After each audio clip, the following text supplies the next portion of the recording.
మొదటిగా మన పరలోకపు తండ్రి అయిన దేవునికి నా కృతజ్ఞతాస్థుతులు చెల్లిస్తూ ఉన్నాను.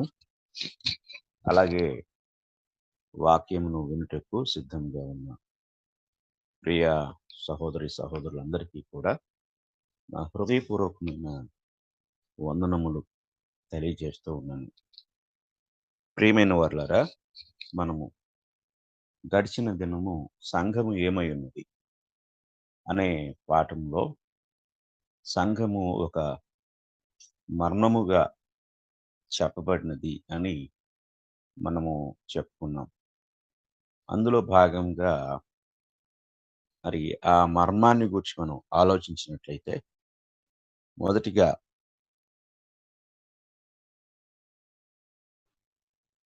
సంఘము దేవుని యొక్క ప్రణాళికలో దాగి ఉన్నది అనే విషయాన్ని మనం ధ్యానించాం.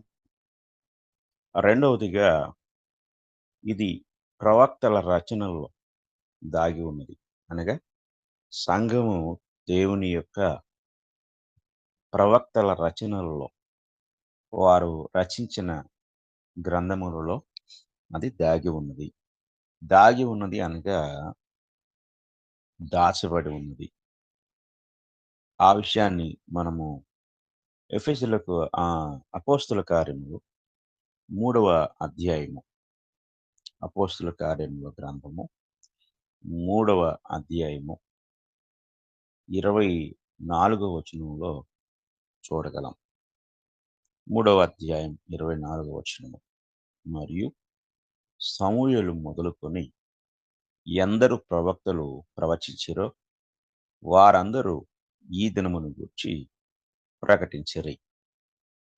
ఇక్కడ సమూయేలు మొదలుకొని ఏ దినాన్ని గూర్చి అంటే, ఈ అపోస్తుల కార్యములు 2వ అధ్యాయం దగ్గర 2వ అధ్యాయం మొదటి వచనం నుండి సంభవించిన సంఘటనలు ఒకదాని వెంట ఒకటి ఏమైతే ఆనాడు జరిగాయో అవన్నిటినీ గూర్చి పేతురు అంటున్నాడు, ఇది ఇప్పటికిప్పుడు అకస్మాత్తుగానో అనుకోకుండానో జరిగింది కాదు. ఈ దినం జరిగిన ఈ సంఘటనలను అన్నిటిని గురించి ప్రవక్త అయిన, అంటే మొదటి ప్రవక్త అయిన సమూయేలు మొదలుకొని ఎందరు ప్రవక్తలు ప్రవచించారో వారందరూ ప్రవచనముల యొక్క నెరవేర్పే ఇదిగో ఈరోజు జరుగుతుంది. కనుక దేవుడు తన కుమారుడైన యేసుక్రీస్తు వారిని హెచ్చించి ఆయనను ఇశ్రాయేలు వంశానికి రాజుగా, ప్రభువుగా నియమించాడు అనే సంగతి ఈ ఇప్పటికిప్పుడు అనుకోకుండా జరిగింది కాదు గాని, ఈ దినం జరిగిన ఈ సంఘటన ఎందరు ప్రవక్తలైతే సమూయేలు దగ్గర నుండి ప్రభు అయిన యేసుక్రీస్తు వారి వరకు, అంటే పాత నిబంధన నుండి క్రొత్త నిబంధన వరకు ఎందరు ప్రవక్తలైతే ఉన్నారో వారందరూ ప్రవచించారు. ఆ ప్రవచనాల యొక్క నెరవేర్పు ఈరోజు మీరు చూస్తున్నారు అని పేతురు అక్కడ తెలియజేస్తూ ఉన్నాడు. కనుక ఈ ప్రవక్తలు ఏం ప్రవచించారు అనేది మనం జాగ్రత్తగా గ్రహించాలి. అంటే దేవుని యొక్క మనసులో మర్మముగా ఉన్న ఈ యొక్క సంఘము, అది దేవుని యొక్క నిత్య సంకల్ప ప్రకారము సంకల్పించబడినది. సంకల్పించబడటం మాత్రమే కాకుండా అది ఏమైంది అంటే, ప్రవక్తల ద్వారా దేవుడు ప్రవచింప చేసుకుంటూ వచ్చాడు.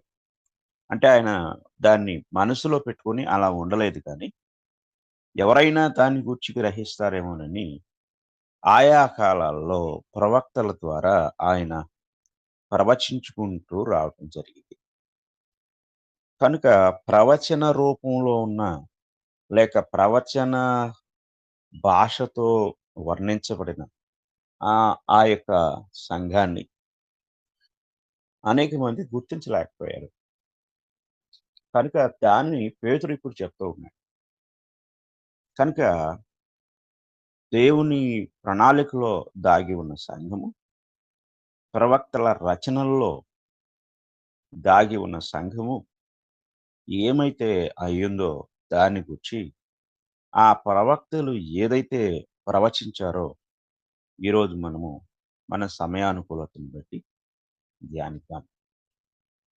కనుక అపోస్తుల కార్యము 2వ అధ్యాయము కేంద్రంగా చేసుకొని ప్రతి ఒక్కరూ కూడా ఎలుగెత్తి స్వరమెత్తి ప్రవశించారు. అంటే 8 మంది ప్రవక్తలను నేను మీకు తెలియజేస్తాను. ఈ 8 మంది ప్రవక్తలు అపోస్తుల కార్యం 2 అధ్యాయంలో క్రీస్తు శకము 30వ సంవత్సరాన పెంతుకోస్తు పండుగను వారు వందలాది సంవత్సరాలకు ముందుగానే ప్రవచన రూపంలో చూశారు. అంటే క్రీస్తు ప్రభువు యొక్క సంఘము వందల సంవత్సరాల నుండి కొన్ని వందల సంవత్సరాల నుండి ప్రవక్తల రచనల్లో రచించబడి అనంతమైన కాలములో అంకెల్లేని కాలం వందలు, వేలు, లక్షలు చెప్పలేం. మానవ జ్ఞానమునకు లెక్కింపలేనంత అనంతమైన కాలములో నిత్యత్వంలో దేవుని యొక్క ప్రణాళికలో ముందుగా రచించబడింది. ప్రణాళిక చేయబడింది. ప్లాన్ చేయబడింది. కనుక దేవుడు తన యొక్క సంఘాన్ని ఈ భూమి మీద క్రీస్తు ద్వారా స్థాపించుటకు ఆయన ఒక ప్రణాళిక కలిగి ఉన్నాడు. దాన్ని ప్రవక్తల ద్వారా ఆయా కాలాల్లో ప్రవచింప చేసుకుంటూ వచ్చారు. మొదటిగా పేతురు గారు ఇక్కడ సమూయేలు మొదలుకొని అన్నాడు కాబట్టి, సమూయేలు దగ్గర నుండి మనం ఒక్కొక్క ప్రవచనాన్ని చూద్దాం. అందులో మొదటిగా మనం గమనించినట్లయితే సమూయేలు గ్రంథము, రెండవ గ్రంథము, రెండవ సమూయేలు గ్రంథము, 7వ అధ్యాయము, 12వ వచనాన్ని మనం చదువుతున్నాం. రెండవ సమూయేలు గ్రంథము, 7వ అధ్యాయం, 12వ వచనం. ఈ 12వ వచనానికి మనము ఆహ్, వచ్చినట్లయితే, నీ దినములు సంపూర్ణములగునప్పుడు నీవు నీ పితరులతో కూడా నిద్రించిన తరువాత నీ గర్భములో నుండి వచ్చిన నీ సంతతిని హెచ్చించి రాజ్యమును అతనికి స్థిరపరచెదను. అతడు నా నామ ఘనత కొరకు ఒక మందిరమును కట్టించును. అతని రాజ్య సింహాసనమును నేను నిత్యముగా స్థిరపరచెదను. అది ఇక్కడ దేవుడు ఆ ప్రవచనాన్ని చెప్తూ 16వ వచనంలో నీ మట్టుకు నీ సంతానమును, నీ రాజ్యమును నిత్యము స్థిరమగును, నీ సింహాసనము నిత్యము స్థిరపరచబడును అనెను. సమూయేలు ఈ ప్రవచనాన్ని రచించినప్పటికీ కూడా, ఈ యొక్క ప్రవచనాన్ని నాతాను ప్రవక్త ద్వారా దేవుడు ఆహ్, దావీదుతో మాట్లాడుతున్నాడు. ఈ మాటలు చెప్పటానికి కారణం ఏంటంటే, ఒకటో వచనం మీరు చూడండి. యెహోవా నలుదిక్కులా అతని శత్రువుల మీద అతనికి విజయమిచ్చి, అతనికి నెమ్మది కలుగు చేసిన తరువాత, రాజు తన నగరి యందు కాపురముండి, నాతానను ప్రవక్తను పిలువనంపి, నేను దేవదారు మ్రానుతో కట్టిన నగరి యందు వాసము చేయుచుండగా, దేవుని మందసము డేరాలో నిలిచి ఉన్నదనగా. అంటే దేవుని మందసము గుడారంలో ఉంది. నేనైతే మంచి బిల్డింగ్‌లో ఉన్నాను. అంటే మంచి దేవదారు మ్రానులతో కట్టిన మంచి బిల్డింగ్‌లో నేనున్నాను. ఇది కరెక్ట్ కాదు. నా దేవుడు ఒక డేరాలో ఆయన మనసు ఉంటాం. నేనేమో మంచి అందమైన నగరంలో ఉండటం అనేది న్యాయం కాదు. అంటే ఆయన మనసులో ఏముందంటే దేవాలయాన్ని నిర్మించాలి అనే ఆలోచన. అది గ్రహించిన నాతాను అంటున్నాడు, "సరే నీకు తోచినట్లుగా నువ్వు చేయమని" చెప్పేసి వెళ్ళిపోయాడు. అయితే దేవుడు ఆ సందర్భంగా దావీదుతో మాట్లాడుతూ ఆయన అంటున్నాడు, "నా మందిరాన్ని నీవు కట్టకూడదు. నీ గర్భవాసంలో నుండి వచ్చేవాడు నా మందిరాన్ని కడతాడు" అని చెప్పి 12వ వచనంలో, "నీ దినములు సంపూర్ణములగునప్పుడు నీవు నీ పితరులతో కూడా నిద్రించిన తరువాత" అంటే నీవు మరణించిన తర్వాత, "నీ గర్భంలోండి వచ్చిన నీ సంతతిని హెచ్చించి రాజ్యమును అతనికి స్థిరపరచుదును. అతడు నా నామ ఘనత కొరకు ఒక మందిరమును కట్టించును. అతని రాజ్య సింహాసనమును నేను నిత్యముగా స్థిరపరచుదును" అని చెప్తూ ఆహ్, 16 వచనములో, "నీ మట్టుకు నీ సంతానమును, నీ రాజ్యమును నిత్యము స్థిరమగును. నీ సింహాసనము నిత్యము స్థిరపరచబడును" అని. ఇందులో ఇద్దరు దావీదు కుమారులు ఉన్నారు. ఒక దావీదు కుమారుడు సొలొమోను అయితే, ఇంకొక దావీదు కుమారుడు ప్రభువైన యేసుక్రీస్తు వారు. ఇక్కడ భౌతికమైన దేవాలయము సొలొమోను నిర్మించితే, ఆత్మ సంబంధమైన దేవాలయాన్ని క్రీస్తు ప్రభువు నిర్మించారు. ఈ ఈ యొక్క ప్రవచనంలో దేవుడు ఒక విషయాన్ని చెప్తూ ఉన్నాడు. 13 వచనములో, "అతని రాజ్య సింహాసనమును నేను నిత్యముగా స్థిరపరచెదను" అంటాడు. కానీ సొలొమోను రాజ్యము నిత్యముగా ఉండదు. అది సొలొమోను కాలంలోనే అంతరించిపోతుంది.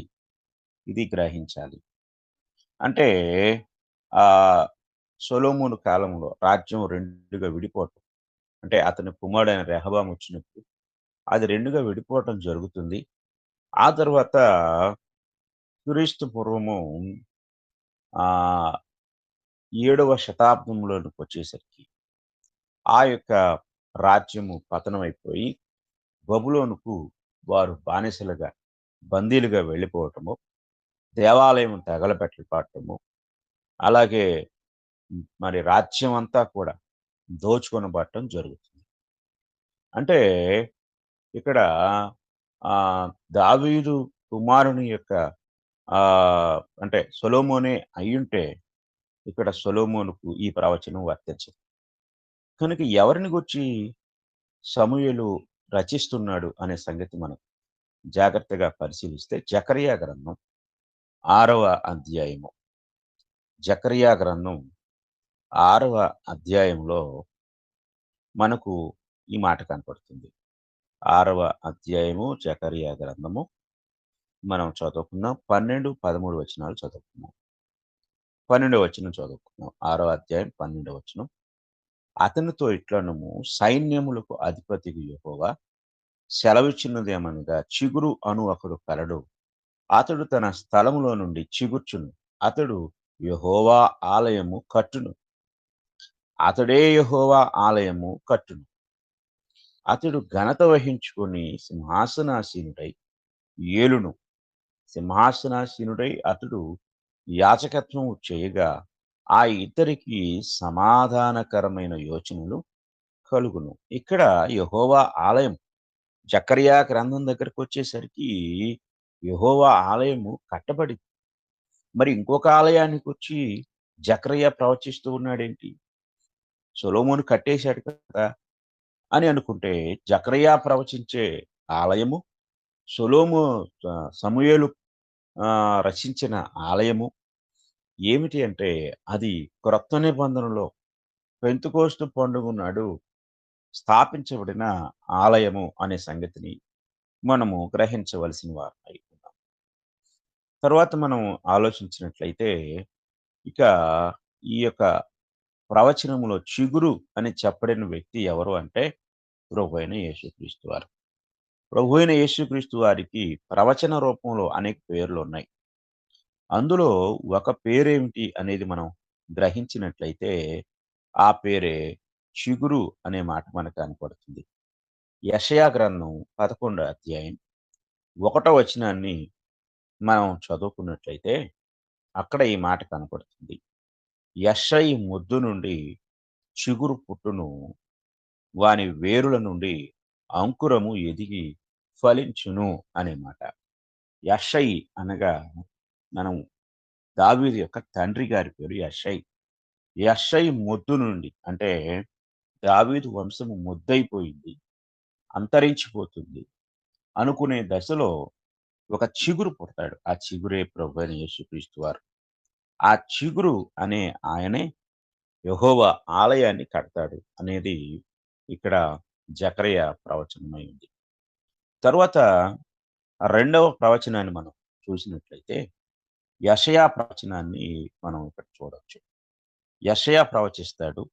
యెషయా గ్రంథం 2వ అధ్యాయము మొదటి వచనాన్ని మనం చదువుకున్నట్లయితే, మొదటి వచనం నుండి అక్కడ యూదాను గూర్చియు, యెరూషలేమును గూర్చియు ఆమోజు కుమారుడైన యెషయాకు దర్శనము వలన కలిగిన దేవోక్తి. అంత్య దినములలో పర్వతము పైన పర్వతముల పైన యెహోవా మందిర పర్వత శిఖరమున స్థిరపరచబడి కొండల కంటే ఎత్తుగా ఎత్తబడును. ప్రవాహము వచ్చినట్లు సమస్త అన్యజనులు దానిలోనికి వచ్చెదరు. ఆ కాలమున సియోనులో నుండి ధర్మశాస్త్రం, యెరూషలేములో నుండి యెహోవాకు బయలువెళ్ళెను. జనములు గుంపులు గుంపులుగా వచ్చి యాకోబు దేవుని మందిరమునకు, యెహోవా పర్వతమునకు మనము వెళుదము రండి. ఆయన తన మార్గముల విషయమై మనకు బోధించును, మనము ఆయన త్రోవల్లో నడుతుము అని చెప్పుకొందురు. ఆయన మధ్యవర్తి అయి అన్ని జనులకు న్యాయము తీర్చును, అనేక జనములకు తీర్పు తీర్చును. వారు తమ ఖడ్గములను నాగటి నక్కులుగాను, తమ ఈటెలను మచ్చు కత్తులుగాను సాగగొట్టుదురు. జనము మీదికి జనము ఖడ్గం ఎత్తక ఉండును. యుద్ధము చేయ నేర్చుకొనుట ఇక మానివేయును. ఇలా ఈ 4 వచనాల్లో స్థాపించబోయే సంఘాన్ని గూర్చి యెషయా గారు ప్రవచించారు. ప్రవచన భాషలో దాగి ఉన్న క్రీస్తు ప్రభు యొక్క సంఘాన్ని ఇప్పుడు మనం పరిశీలన చేద్దాం.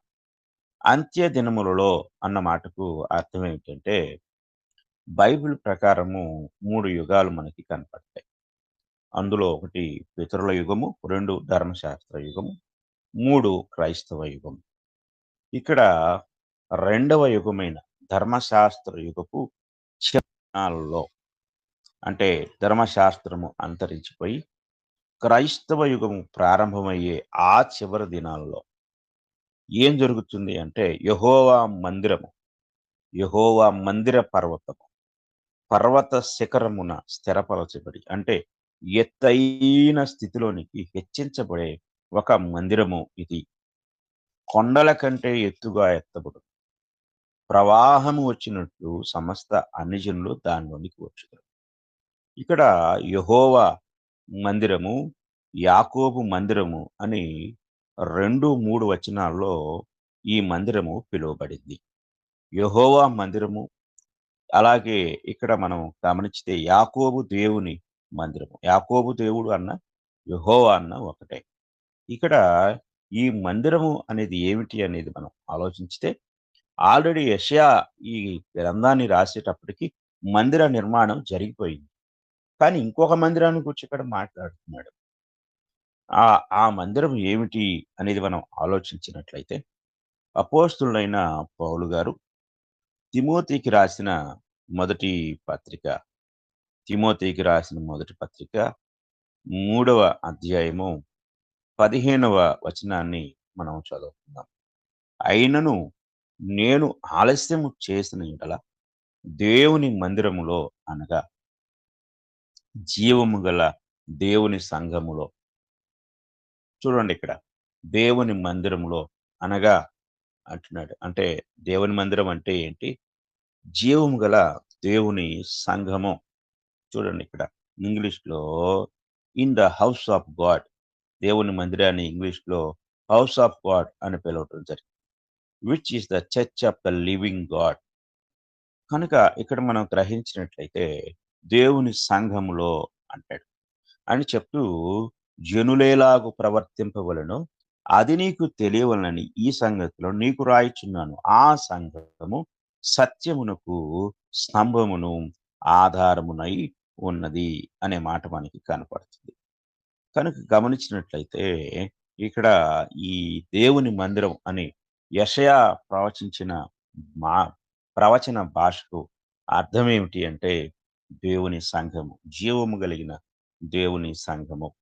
జీవము కలిగిన దేవుని సంఘముగా పౌలు గారి చేత రాయబడి యెహోవా మందిరము లేక యాకోబు మందిరము, దేవుని మందిరము అని యెషయా ద్వారా చెప్పబడిన ఆ యెహోవా మందిరమే మనము ఇప్పుడు ఉంటున్న జీవము కలిగిన దేవుని యొక్క సంఘము అనే విషయాన్ని మనం గ్రహించాలి.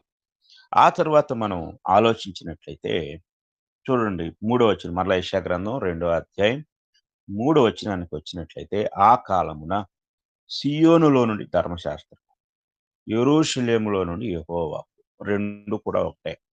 అంటే సీయోను అనగా యెరూషలేము.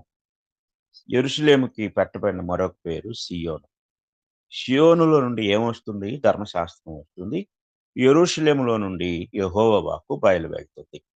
అంటే ఆల్రెడీ నిర్గమకాండం 20వ అధ్యాయంలో సీనాయి దగ్గర ధర్మశాస్త్రము ఇవ్వబడింది. అంటే అప్పటికి ఆహ్, ఆహ్, అపోస్తల కార్యము నాటికి 1500 సంవత్సరాల క్రితము ధర్మశాస్త్రం అనేది ఇవ్వబడింది. మరలా క్రొత్త ధర్మశాస్త్రాన్ని గూర్చి యెషయా ప్రవచిస్తున్నాడు.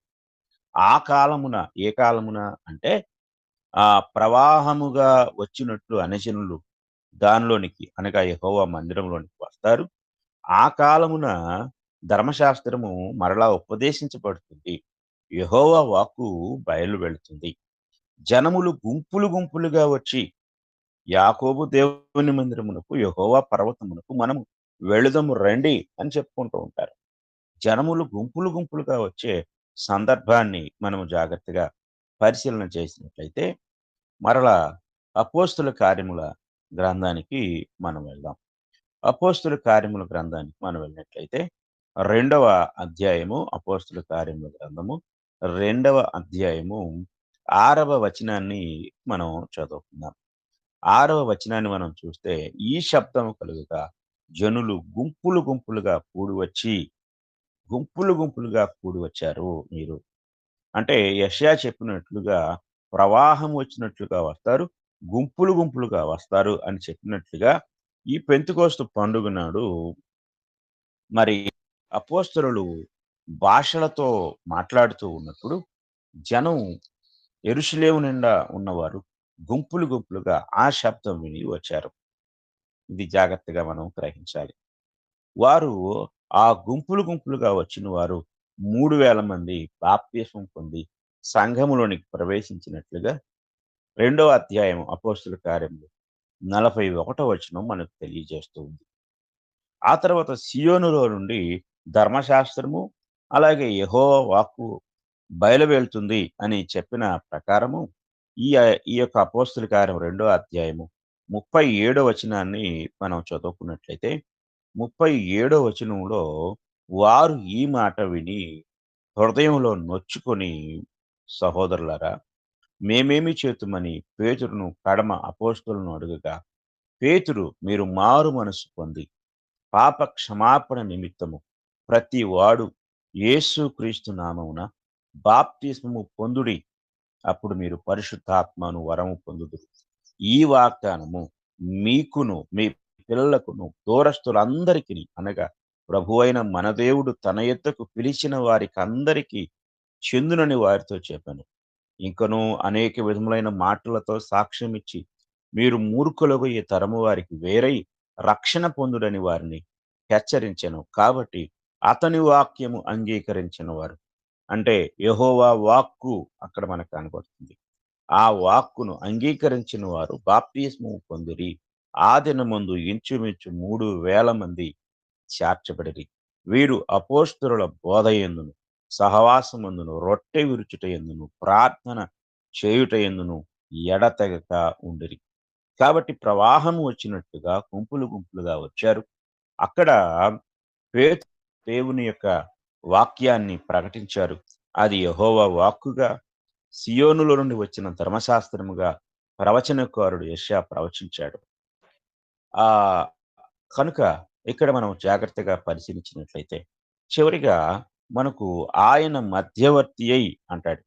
ఆయన మధ్యవర్తి అయి జనములకు న్యాయము తీర్చును అనే మాట మనం చూస్తూ ఉంటాం. అంటే ఇక్కడ యేసుక్రీస్తు వారు మధ్యవర్తిగా ఉంటాడు. మధ్యవర్తి అయ్యుండి ఆయన జనములకు న్యాయము తీరుస్తాడు అనే విషయాన్ని ఆ ప్రవక్త అయిన యెషయా ప్రవచించడం జరిగింది. ఏమిటి ఈయన న్యాయం చేసినది? మధ్యవర్తిత్వం జరిగించిందేమిటి అంటే ఎఫెసీ పత్రిక 2వ అధ్యాయము 13వ వచనం నుండి మనం చదువుకుందాం. 2వ అధ్యాయము 13వ వచనం నుండి మనం చూస్తే, ఆయనను మునుపు దూరస్తులైన మీరు ఇప్పుడు క్రీస్తు యేసునందు క్రీస్తు రక్తం వలన సమీపస్తులై ఉన్నారు. ఆయన మన సమాధానమై ఉండి, మీకును మాకును ఉండిన ద్వేషమును అనగా విధిరూపకమైన ఆజ్ఞలు గల ధర్మశాస్త్రమును తన శరీరమందు కొట్టివేయుట చేత మధ్య గోడను పడగొట్టి ఇట్లు సంధి చేయుచు అంటున్నాడు. మధ్యవర్తి ఏం చేస్తున్నాడంటే ఇద్దరు శత్రు స్వభావం కలిగిన వ్యక్తుల మధ్య సంధి చేస్తూ ఈ ఇద్దరిని తన యందు ఒక్క నూతన పురుషునిగా సృష్టించి తన శిలువ వలన ఆ ద్వేషమును సంహరించి దాని ద్వారా వీరిద్దరిని ఏక శరీరముగా చేసి దేవునితో సమాధానపరచవలనని ఇలాగు చేసిన గనుక ఆయనయే మనకు సమాధానకారకుడై ఉన్నాడు. కనుక ఆయన యేసుక్రీస్తు వారు వచ్చి ఈ గొప్ప కార్యాన్ని జరిగించినట్లుగా ఇక్కడ మనం చూడగలం. ఇలాగా యెషయా ప్రవచించిన ప్రవచనము పెంతెకొస్తు నాడు నెరవేర్చబడి, ఆ ప్రవచన రూపంలో ఉన్న దేవుని మందిరం అనబడిన క్రీస్తు ప్రభు యొక్క సంఘము అక్కడ స్థాపించబడినట్లుగా మనం చూస్తాం.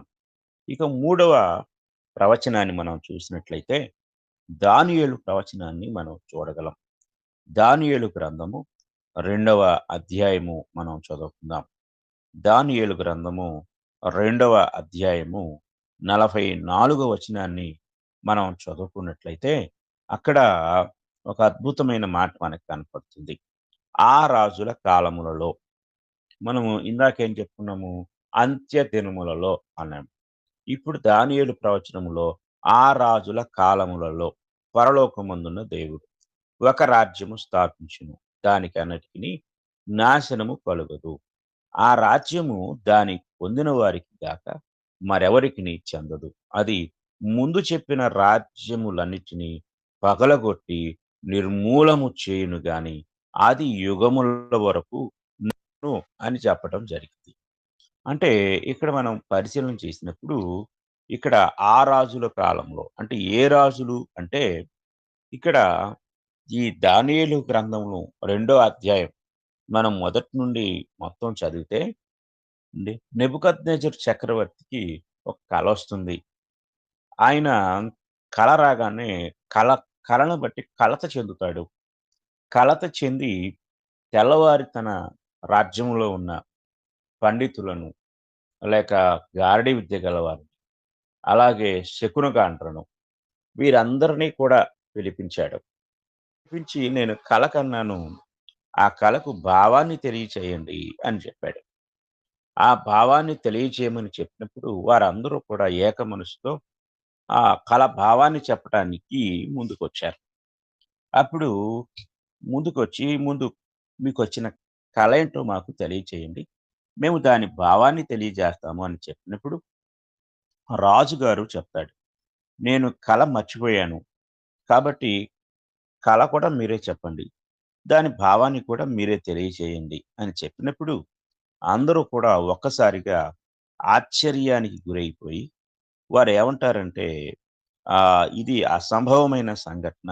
ఎందుకంటే, ఎవరైనా సరే కల చెప్తే, కలకు భావాన్ని చెప్తారు కానీ, ఇక ఆహ్, కలను కూడా చెప్పే సంగతి ఇది ఎవరు కూడా చెప్పలేరు.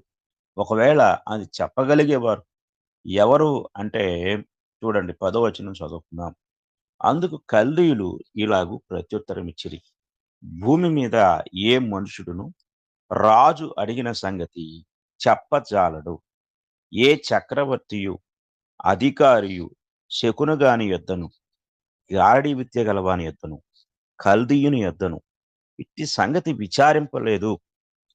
అంటే ఈ ప్రపంచంలో ఉన్న ఎవరో కూడా దీన్ని చెప్పజాలరు. ఏ రాజు కూడా ఇలాగా తన దగ్గర పనిచేసే ఆ గారడీ విద్య గలవారిని, లేక జ్ఞానులను అడగలేదు. ఎవరు చెప్పలేదు. ఇది అసంభవం అని చెప్పినప్పుడు, అప్పుడు రాజుగారు ఏం చేస్తాడంటే, అలాగైతే బబులోనులో ఉన్న జ్ఞానులందరినీ కూడా ఆహ్, చంపివేయమని చెప్పేసి అక్కడ ఆజ్ఞాపిస్తాడు. అప్పుడు దానియేలు కూడా ఆ లిస్ట్‌లో ఉన్నాడు. దానియేలు ఆహ్, రాజు యొక్క అధికారి ఆర్యోకు దగ్గరికెళ్ళి కొంచెం గడువిమ్మని అడిగి, దానియేలు అతని స్నేహితులు ఆ రాత్రి దేవుని సన్నిధిలో ప్రార్థన చేసి మర్నాడు రాజుగారికి స్వప్న భావాన్ని తెలియచెప్పడానికి వెళ్తారు. అలా వెళ్ళిన తరువాత దానియేలు మొదట కల చెప్తాడు. తరువాత కల భావాన్ని గూడా చెప్తాడు. ఆ కల ఏమిటి అనేది మనము గ్రహించినట్లయితే, ఆ కలలో రాజుగారికి ఒక పెద్ద భయంకరమైన విగ్రహము కనిపించింది. ఆ యొక్క విగ్రహము ఎలా ఉన్నదో అక్కడ ఆయన తెలియచేస్తూ ఉంటాడు. 32వ వచనం నుండి 31వ వచనం నుంచి మనం చదువుకుందాం. రాజా తాము చూచుచుండగా బ్రహ్మాండముకు ఒక ప్రతిమ కనబడెను గదా! ఈ గొప్ప ప్రతిమ మహాప్రకాశమును, భయంకరమునైన రూపమును గలదై అమరి ఎదుట నిలిచెను. ఆ ప్రతిమ యొక్క శిరస్సు మేలిమి బంగారుమయమైనదియు, దాని రొమ్మును, భుజములను వెండివియు, దాని ఉదరమును, తొడలను ఇత్తడివియు, దాని మోకాళ్ళు ఇనుపవియు, దాని పాదములలో ఒక భాగము ఇనుపదియు, ఒక భాగము మట్టిదియునై ఉండెను. మరియు చేతి సహాయము లేక తీయబడిన ఒక రాయి, ఇనుమును, మట్టియు కలిసిన ఆ ప్రతిమ యొక్క పాదముల మీద పడి, దాని పాదములను తుత్తునియలుగా విరగగొట్టినట్లు తమకు కనబడెను కదా! అంతటా ఇనుమును, మట్టియు, ఇత్తడియు, వెండియు, బంగారమును ఏకముగా దంచబడి హళ్ళములోని చెత్తవలె కాగా, వాటికి స్థలము ఎచ్చటను దొరకకుండా గాలి వాటిని కొట్టుకొని పోయెను. ప్రతిమను విరుగగొట్టిన ఆ రాయి సర్వభూతలమంతా మహా పర్వతమాయెను.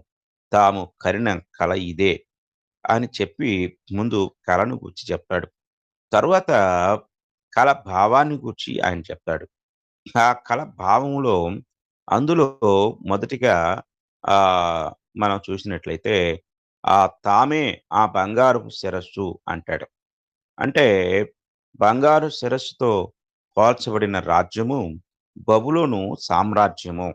అంటే ప్రపంచాన్ని ఒక ఉన్నతమైన స్థితిలో పరిపాలించిన రాజ్యము బబులోను సామ్రాజ్యం. బబులోను సామ్రాజ్యము మేలిమి బంగారంతో పోల్చబడింది. క్రీస్తు పూర్వము 605వ సంవత్సరం దగ్గర నుండి 539వ సంవత్సరం వరకు కూడా ఈ యొక్క బబులోను సామ్రాజ్యము ప్రపంచాన్ని పరిపాలించినట్లుగా మనం చూడగలం. అందులో మన దేశం కూడా ఉన్నట్లు మనకు ఎస్తేరు గ్రంథం 1 అధ్యాయము 1, 2 వచనాల్లో మనకి కనపడుతుంది. తరువాత రెండవ రాజ్యం ఏమిటి అంటే వెండితో పోల్చబడిన రాజ్యము మాదీ పారసీక రాజ్యము. అంటే బబులోను సామ్రాజ్యాన్ని జయించి మాదీ పారసీకులు ప్రపంచాన్ని ఆక్రమిస్తారు. ఇది చరిత్రలోనికి వెళ్తే క్రీస్తు పూర్వము 539 సంవత్సరం నుండి 331 సంవత్సరం వరకు ఈ యొక్క మాదీ పారసీక రాజ్యము పరిపాలించింది. ఆ తరువాత దాని ఉదరము, తొడలు ఇత్తడితో చేయబడ్డాయి. ఇది గ్రీకు సామ్రాజ్యం. మహా అలెగ్జాండరు ప్రపంచాన్ని జయించాలని వచ్చి, ప్రపంచమంతటిని జయించి తన యొక్క రాజ్య వ్యాప్తిని జరిగించాడు. ఆయన క్రీస్తు పూర్వము 331లో మాదీ పారసీక రాజ్యాన్ని జయించి, ఆ రాజ్యాన్ని అంతరింపచేశాడు. అంతరింపచేసిన తరువాత ఆ యొక్క గ్రీకు సామ్రాజ్యము క్రీస్తు పూర్వము 63వ సంవత్సరం వరకు ప్రపంచాన్ని పరిపాలించింది. ఆయన చనిపోయిన తర్వాత ఆయన యొక్క రాజ్యము ముక్కలైపోయింది. అలాంటి పరిస్థితుల్లో రాజ్యము అనిశ్చితితో ఉన్నప్పుడు ఆయన అధిపతులు రాజ్యాన్ని పంచుకొని పరిపాలించే సమయంలో రోమీయులు ఆ యొక్క గ్రీకు రాజ్యం పైన దండెత్తి క్రీస్తు పూర్వము 63వ సంవత్సరంలో దాన్ని జయించి, ఓడించి తమ రాజ్య స్థాపన జరిగించారు.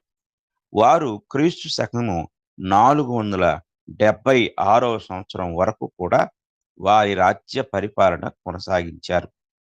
ఇలాంటి పరిస్థితుల్లో చేతి సహాయము లేకుండా తీయబడిన రాయి అంటే ఎవరో కూడా చేతితో పట్టుకోకుండానే దానంతట అదే గాల్లో లేచిన ఆ చిన్న రాయి క్రీస్తు ప్రభు యొక్క రాజ్యము లేక క్రీస్తు ప్రభు యొక్క సంఘము.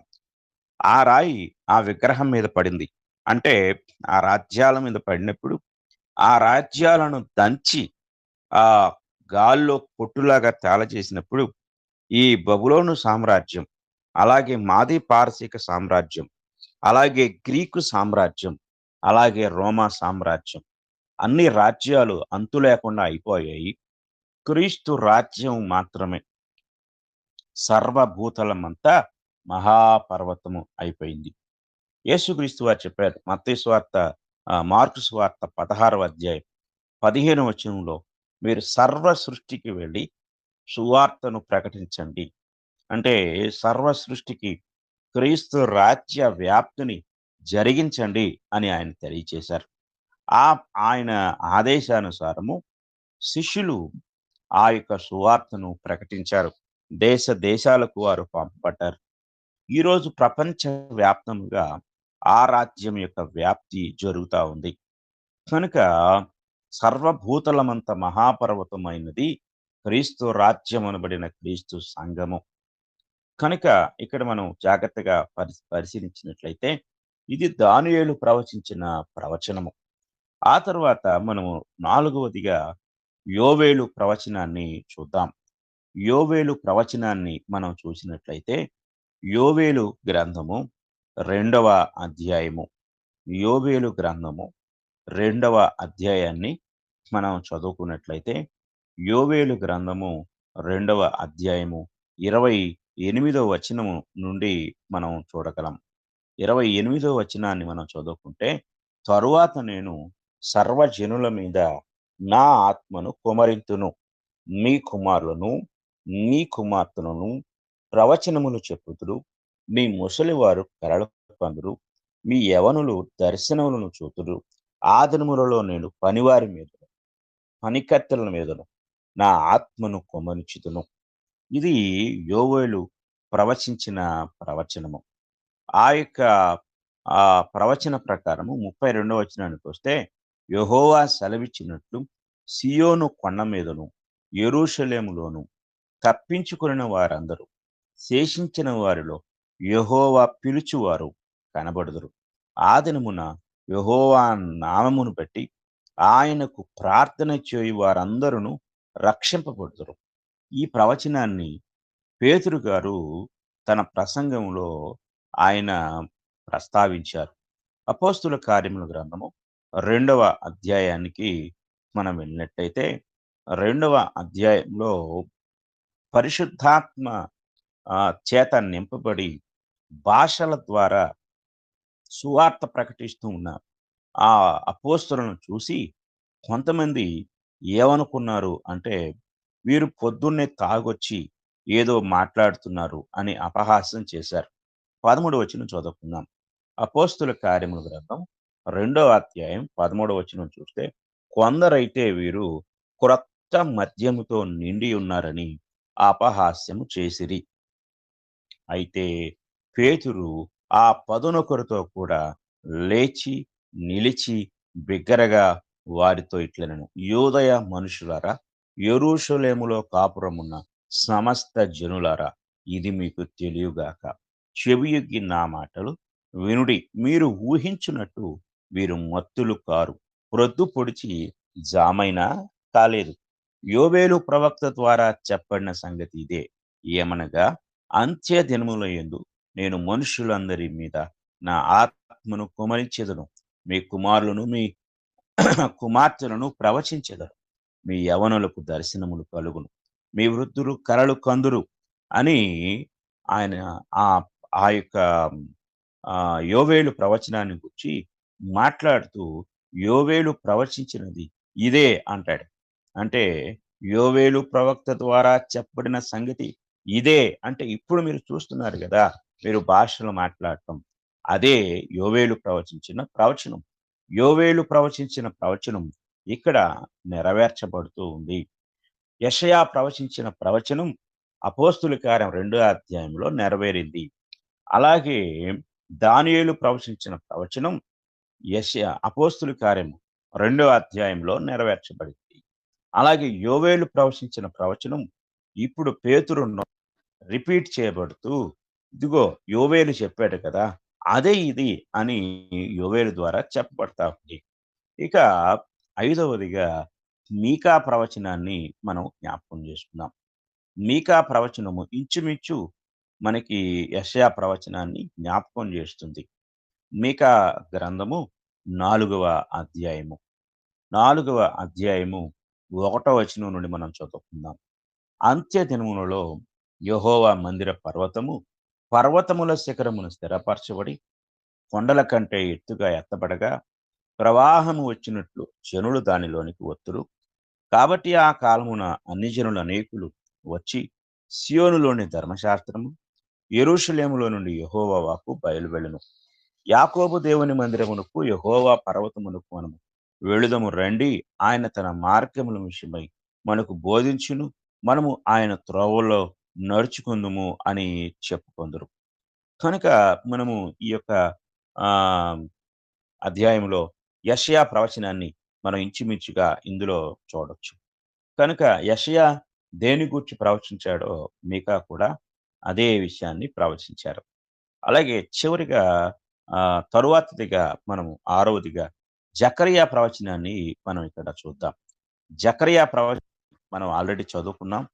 అయినా జకరియా ప్రవచనాన్ని చూస్తే 6వ అధ్యాయము 12వ వచనములో జకరియా ఇలా చెప్తూ ఉంటాడు. అతనితో ఇట్లనుము సైన్యములకు అధిపతికి యెహోవా సెలవిచ్చినదేమనగా చిగురు అను ఒకడు కలడు. అతడు తన స్థలములో నుండి చిగుర్చును. అతడు యెహోవా ఆలయమును కట్టును.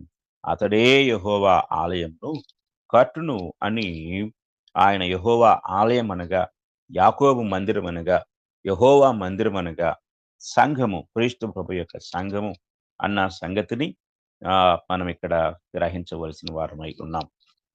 తరువాత మనం గమనించినట్లయితే ఆహ్, ఏడవదిగా బాప్తిస్మమిచ్చు యోహాను క్రొత్త నిబంధన కాలపు ప్రవక్తగా చెప్పబడిన బాప్తిస్మమిచ్చు యోహాను గారు కూడా ప్రవచించారు. ఇది మనకు మత్తయి సువార్త 3వ అధ్యాయము 1వ వచనంలో కనబడుతుంది. 3వ అధ్యాయం 1వ వచనం చూస్తే, ఆ దినముల యందు బాప్తిస్మమిచ్చు యోహాను వచ్చి, పరలోక రాజ్యము సమీపించి ఉన్నది.